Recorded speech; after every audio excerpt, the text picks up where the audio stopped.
प्यारे बच्चों नमस्कार, मैं देवेश कुमार। आज हम आपके लिए लेके आए एक नया टॉपिक त्रिकोणमिति। किसी वनडे एग्जाम के लिए काफ़ी इम्पोर्टेंट है। सबसे पहले त्रिकोणमिति होती क्या है? त्रिकोणमिति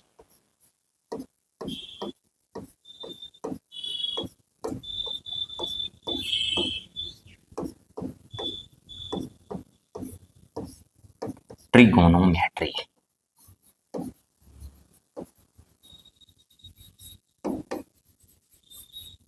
त्रिकोणमिति में समझिएगा आप, पहले हम फिगर बनाते हैं।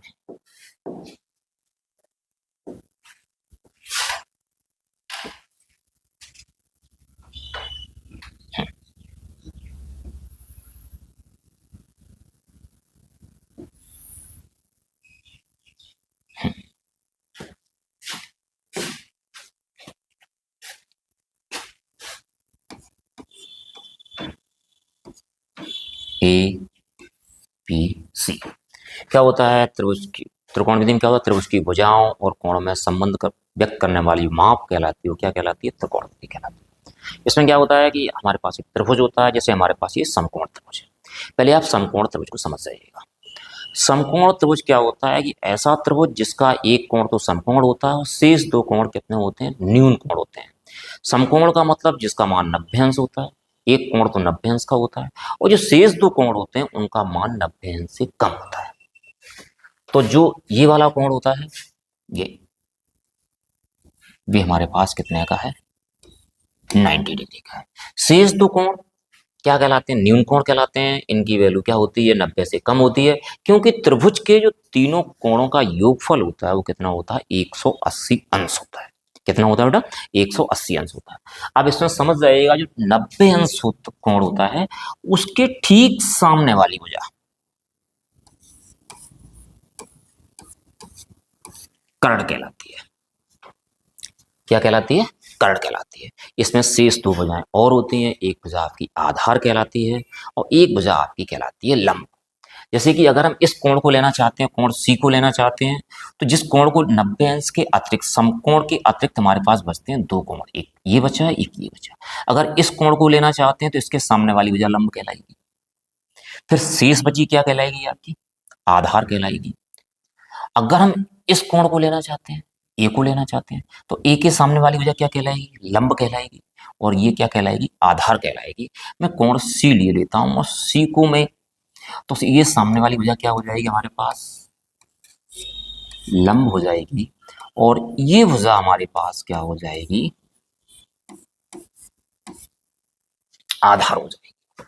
तो समझ गए आप? लंब समझ गए होंगे, आधार समझ गए होंगे, कर्ण समझ गए होंगे। कर्ण तो फिक्स रहता है कि 90 अंश के ठीक सामने वाली जो भुजा होती है वो क्या कहलाती है? कर्ण कहलाती है। लंब और आधार आपस में क्या होते हैं? चेंज होते रहते हैं। किस कंडीशन में? अगर ये वाला कोण लिया जाएगा तो सामने वाली भुजा लंब होती है, अगर ये वाला कोण लिया जाएगा तो सामने वाली भुजा लंब होती है। शेष भुजा क्या होती है? आपके पास आधार होती है। कहने का आशय ये है, जो कोण आप लेते हैं, जिस कोण का आप मापन करते हैं, जिस कोण की आप अनुपात निकालना चाहते हैं, उसके ठीक सामने वाली भुजा क्या होती है? आपकी लंब होती है। अच्छा, अब इसमें क्या होता है कि इसमें सबसे पहले हमारे पास त्रिकोणमितीय अनुपात होते हैं। त्रिकोणमितीय अनुपात हमारे पास है 6। जैसे हम कोण सी को थीटा मान लेते हैं, अगर चाहे तो सी मान सकते हैं, लेकिन अगर चाहे तो सी को थीटा मान लेते हैं। मैंने थीटा मान लिया, साइन थीटा।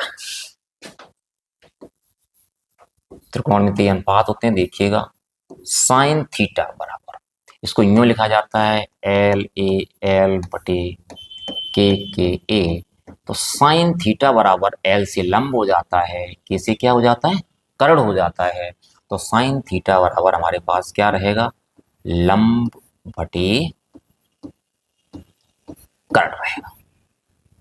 इसके बाद cos थीटा आता है। cos थीटा के लिए ए से क्या रहेगा? हमारे पास आधार रहेगा। तो cos थीटा बराबर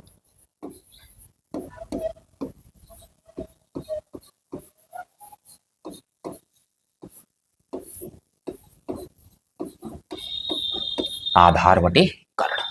इसके बाद बात आती है हमारे पास टेन थीटा की।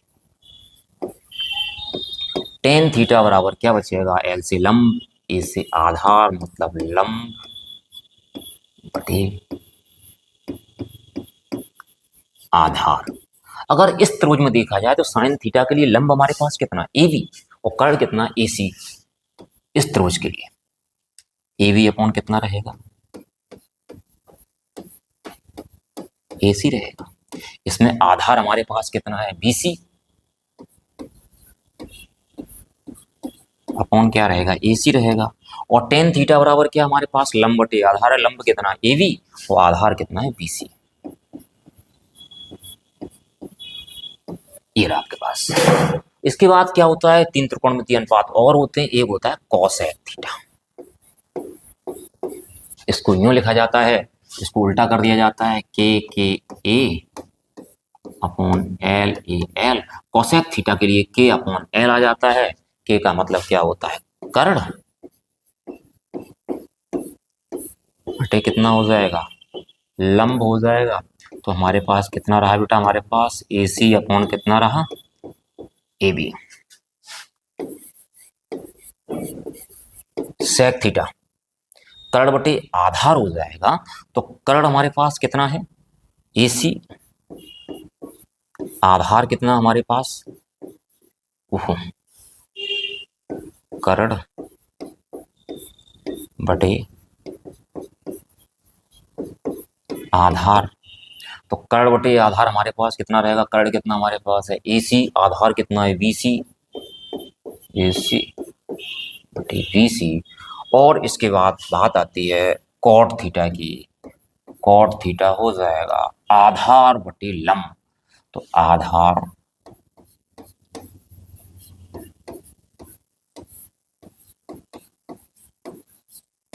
बटे लंब। तो आधार हमारे पास कितना, BC अपॉन AB। तो ये हमारे पास 6 होते हैं त्रिकोणमितीय अनुपात। इनमें भी एक रिलेशन होता है। तो आप देखिए क्या क्या संबंध होता है, क्योंकि पूरा टॉपिक पढ़ेंगे तो आप इनकी बहुत ज्यादा आवश्यकता पड़ेगी। जो साइन थीटा होता है ना, वो कॉसेक थीटा के व्युत्क्रम होता है। Sine theta is equal to 1 upon cosec theta, ठीक। और जो कॉसेक थीटा होता है वो इज इक्वल टू होता है 1 अपॉन साइन थीटा, और इधर होता है sine theta into cosec theta बराबर 1। एक तो ये साइन कॉस में संबंध आ गया आपके पास, sine theta is equal to 1 upon cosec theta, cosec theta is equal to 1 upon sine theta, और sine theta into cosec theta is equal to कितना रहा हमारे पास, 1 रहा। और इसके बाद क्या होता है हमारे पास, cos theta is equal to 1 upon sec theta, sec theta is equal to 1 upon cos theta, sec theta into cos theta is equal to 1। ये फॉर्मूले रहे हमारे पास। इसी प्रकार हमारे पास और होता है, इधर देखिएगा, tan theta is equal to 1 upon cot theta, cot theta is equal to 1 upon tan theta, cot theta into tan theta is equal to 1। ये रहे। इसके आगे आप और फॉर्मूले देखिएगा, हमारे पास क्या होता है, tan theta is equal to होता है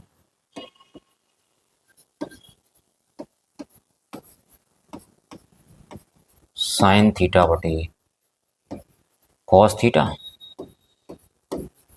और जो कॉट थीटा होता है वो कॉस थीटा बटे साइन थीटा होता है। ये रहा आपके पास। अब आप इसमें देखिएगा कि हमारे पास कुछ सर्वसमकाएं होती हैं। सर्वसमकाएं क्या होती हैं, मतलब एक ऐसा समीकरण होता है जो प्रत्येक मान के लिए संतुष्ट हो जाता है, प्रत्येक वैल्यू के लिए संतुष्ट हो जाता है, सर्वसमकाएं कहलाती हैं। तो देखिएगा हमारे पास कौन कौन सी सर्वसमकाएं होती हैं।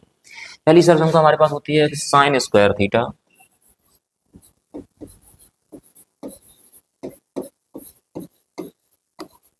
प्लस कॉस स्क्वायर थीटा बराबर 1। अगर यहां से हम कॉस स्क्वायर थीटा की वैल्यू निकालें तो कॉस स्क्वायर थीटा बराबर 1 माइनस साइन स्क्वायर थीटा।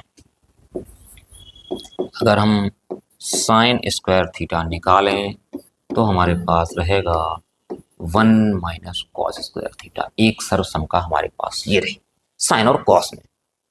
अगली सरसंख्या हमारे पास होती है sec square theta minus tan square theta बराबर 1। तो अगर हम यहाँ से निकालें सेक स्क्वायर थीटा माइनस 1 बराबर कितना हो जाएगा, टेन स्क्वायर थीटा, या 1 प्लस टेन स्क्वायर थीटा बराबर सेक स्क्वायर थीटा। एक सरसंख्या हमारे पास ये रही, इसको तीन तरीके से लिखा गया। एक बार सेक स्क्वायर थीटा की वैल्यू निकाली गई, एक बार सेक स्क्वायर थीटा माइनस 1 की निकाली गई, एक बार sec square theta minus tan square theta की निकाली। अगली सरसंख्या देखिए आप, cosec square theta minus cot square theta बराबर कितना रहा हमारे पास 1। कोसेक स्क्वायर थीटा माइनस 1 बराबर हमारे पास कितना रहा, कॉट स्क्वायर थीटा, या 1 प्लस कॉट स्क्वायर थीटा बराबर कोसेक स्क्वायर थीटा। तो ये रहा हमारे पास, ये रही हमारे पास सरसंख्याएं। अब इसमें एक, जैसे हमारे पास लंब दिया जाता है, आधार दिया जाता है, दो भुजाएं दे दी जाती हैं, या कर्ण दे दिया जाए, लंब दे दिया जाए, कर्ण दे दिया जाए, आधार दे दिया जाए, तीसरी भुजा निकाली जाए, वहां पे हमारे पास एक प्रमेय काम करती है। वो प्रमेय कहलाती है पाइथागोरस की प्रमेय। पाइथागोरस की प्रमेय क्या कहती है, कर्ण का वर्ग बराबर लंब का वर्ग प्लस आधार का वर्ग। देखिएगा,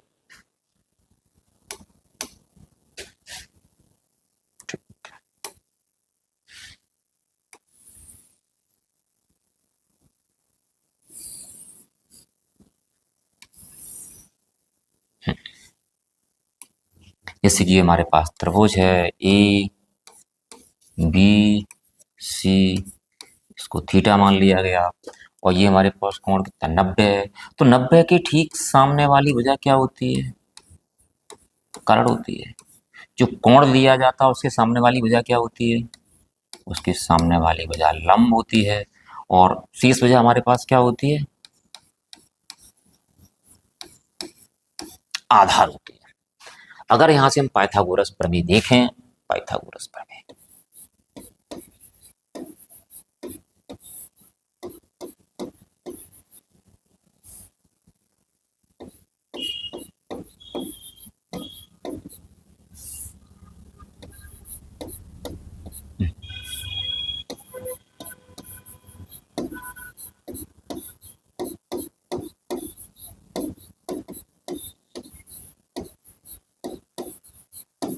प्रमेय क्या होती है, कर्ण का वर्ग बराबर लंब का वर्ग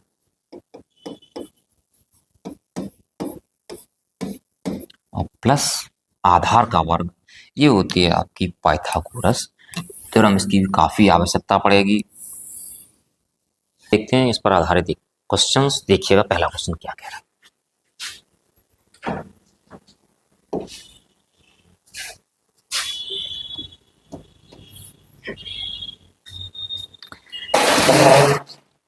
क्वेश्चन कह रहा है कि एक चित्र दिया गया है, पहले हम चित्र बनाते हैं। चित्र दिया गया है, उसकी कंडीशन आप देखिएगा।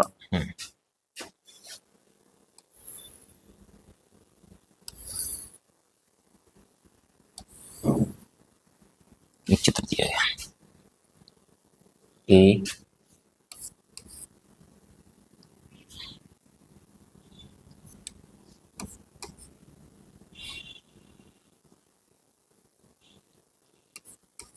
ए बी सी, इसमें कोण बी 90 अंश का है। कोण बी कितने का है, 90 अंश का है। ए बी 5 सेंटीमीटर,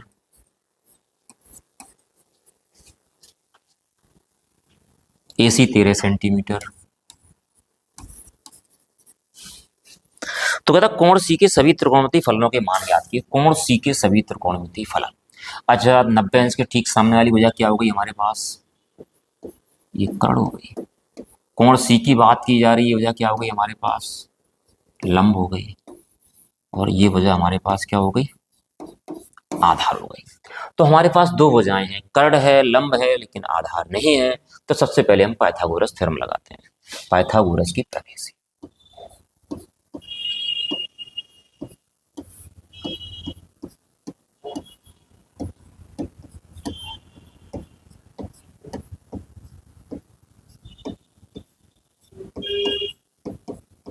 तो पाइथागोरस की प्रमेय क्या कहती है बेटा? पाइथागोरस की प्रमेय कहती है कर्ण का वर्ग बराबर लंब का वर्ग प्लस आधार का वर्ग। तो हमारे पास क्या रहेगा? कर्ण का वर्ग बराबर लंब का वर्ग प्लस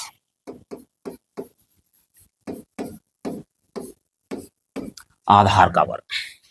तो कर्ण हमारे पास कितना है? 13। लंब का वर्ग कितना है? 5 है, प्लस आधार कितना है? 20 ही है। 13 का वर्ग कितना होता है? 169 होता है। 5 का वर्ग कितना होता है? 25 होता है, प्लस 20 स्क्वायर। अगर हम 20 स्क्वायर निकालें तो हमारे पास हो जाएगा 169 और माइनस का 25। तो 20 स्क्वायर बराबर 144। तो VC बराबर हमारे पास अंडर रूट 144। तो VC बराबर 12 सेंटीमीटर। तो हमारे पास जो आधार आ गया है वो कितना आ गया है? 12 सेंटीमीटर आ गया। अब हमें क्या करना है? इसके सारे त्रिकोणमितीय अनुपात निकालने हैं। तो देखिएगा आप,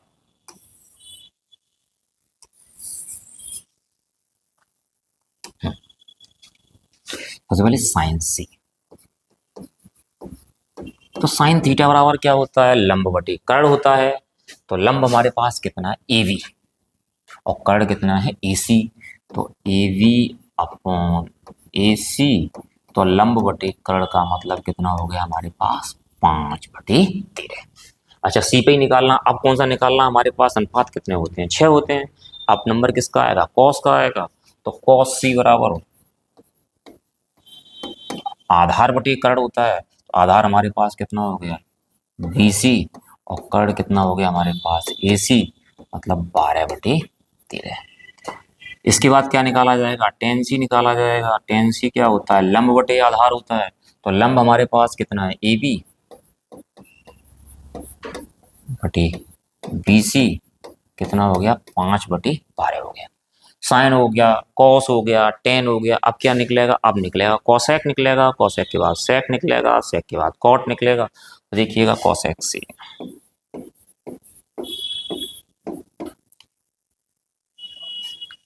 क्या हो जाएगा? कर्ण बटे लंब होता है। तो कर्ण हमारे पास कितना है? कर्ण हमारे पास है AC और बटे AB। AC अपॉन AB मतलब 13/5। कहने का जो कॉसेक है ना, किसका उल्टा होता है? साइन का उल्टा होता है। तो साइन सी कितना है? 5/13। तो कॉसेक सी कितना हो जाएगा? 13/5। अच्छा, इसके बाद किसका आता है? सेक आएगा। जो सेक होता है वो कॉस का उल्टा होता है। अगर यहाँ पे देखते हैं, सेक सी इज इक्वल टू क्या रहेगा हमारे पास? कर्ण बटे आधार रहेगा। तो AC बटे कितना रहा हमारे पास? AC बटे VC रहा। तो AC बटे VC का मतलब 13/12। अब क्या रहा? अब रहा आपके पास कॉट सी। कॉट सी क्या होता है? टेन का उल्टा होता है। टेन क्या होता है? लंब बटे आधार होता है। जी क्या रहेगा हमारे पास? आधार बटे लंब रहेगा। तो VC बटे क्या रहेगा? VC बटे AB रहेगा। तो VC हमारे पास 12 है और AB हमारे पास क्या है? 5। इस प्रकार से सारे त्रिकोणमितीय अनुपात निकल के आपके बाहर आ गए। चलो अब देखते हैं आगे। देखिए अगला question, question number second. Question number second में कह रहा है कि एक त्रिभुज दे रखा है, ये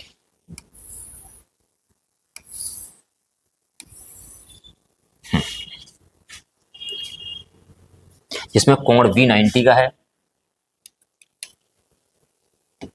ये हमारे पास A रहा, ये V रहा, ये हमारे पास क्या रहा? C। उसने कह रखा कोण भी 90 है।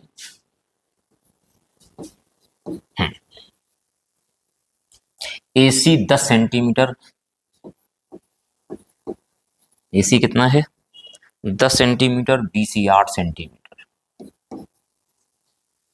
तो कहता है कि कोण ए के सभी त्रिकोणमितीय अनुपात ज्ञात कीजिए। समझिएगा, कोण ए के त्रिकोणमितीय अनुपात ज्ञात करना है तो ए के सामने वाली भुजा क्या हो जाएगी, लंब हो जाएगी।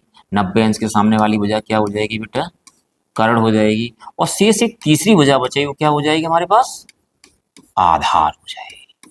तो कहता है इसके शेष त्रिकोणमितीय अनुपात ज्ञात कीजिए। इसमें ये आप क्या करेंगे, सबसे पहले पाइथागोरस प्रमेय लगा देंगे। कर्ण का वर्ग बराबर लंब का वर्ग प्लस आधार का वर्ग, क्या निकल के आ जाएगा, आधार निकल के आ जाएगा। और इसके बाद फिर हम sine A, cos A, tan A, cosec A, sec A, cot A, इस प्रकार हम आपके निकालते रहेंगे। आज के वीडियो में इतना ही। इसके बाद मिलते हैं आपको अगले इसके क्वेश्चंस के साथ, त्रिकोणमिति के और नए क्वेश्चंस के साथ। उम्मीद है कि आप लोगों को ये टॉपिक समझ में आ गया होगा। यदि ये टॉपिक आपकी समझ में आ गया हो तो चैनल को सब्सक्राइब कर दें, वीडियो को लाइक कर दें, साथियों के साथ शेयर कर दें। धन्यवाद।